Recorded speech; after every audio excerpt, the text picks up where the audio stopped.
Dans cette partie, nous allons voir les opérateurs logiques. Donc on va créer un data frame qui va être égal aux 6 premières lignes de la base AirQuality qui est déjà prédisponible dans R et qu'on avait déjà vu dans l'épisode des data frames. Donc si on l'affiche, on a uniquement les 6 premières lignes. Si on dit par exemple, est-ce que la première valeur de la variable ozone est supérieure à 10 et elle est inférieure à 30. Donc ici, nous avons notre premier opérateur logique, c'est le AND, qui va lier ces deux conditions.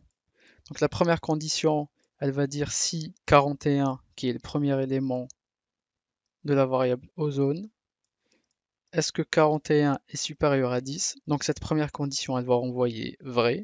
Et en même temps, on lui dit, est-ce que 41 est inférieur à 30?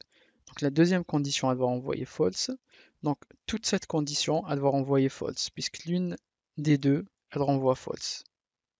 Si on exécute, on a false qui apparaît. Concernant l'opérateur AND, il faut que toutes les conditions renvoient true pour que le résultat final renvoie true.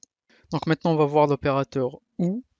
Cette fois-ci, le symbole, c'est les barres verticales. Donc on met juste une barre verticale pour dire est-ce que la première condition est vérifiée ou la deuxième. Donc pour notre cas, 41 est supérieur à 10, donc elle est vérifiée. La deuxième, elle n'est pas vérifiée. Mais puisqu'on utilise ou, le résultat final va renvoyer un true. Puisqu'on lui dit si l'une des deux est vérifiée, donc le résultat final est vérifié, tout simplement. Il existe aussi l'opérateur NOT, c'est le point d'exclamation. Si on veut supprimer par exemple toutes les lignes qui ont ozone est égal à 41, on va lui dire data entre crochets, tu nous supprimes, donc avec le point d'exclamation, toutes les lignes de notre variable ozone qui est égale à 41, puisque c'est la première ligne. Si on a cette deuxième partie vide, on récupère toutes les colonnes. Si on exécute, on a la première ligne qui disparaît. D'où l'utilité de l'opérateur NOT. Troisième point important, on peut utiliser le double AND ou le double OU, mais cette fois-ci, il va comparer uniquement les premiers éléments de chaque objet. On va voir un exemple.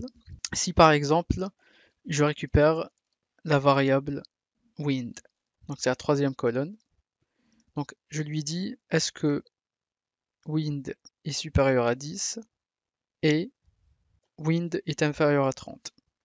Si on affiche, donc il nous renvoie false pour la première, puisque la première valeur de wind c'est 7,4, donc elle est inférieure à 10 et non supérieure, et elle est inférieure à 30, mais peu importe, puisque nous avons utilisé l'opérateur AND, et l'une des deux comparaisons renvoie false, donc le tout renvoie false. Donc c'est ce qu'on veut.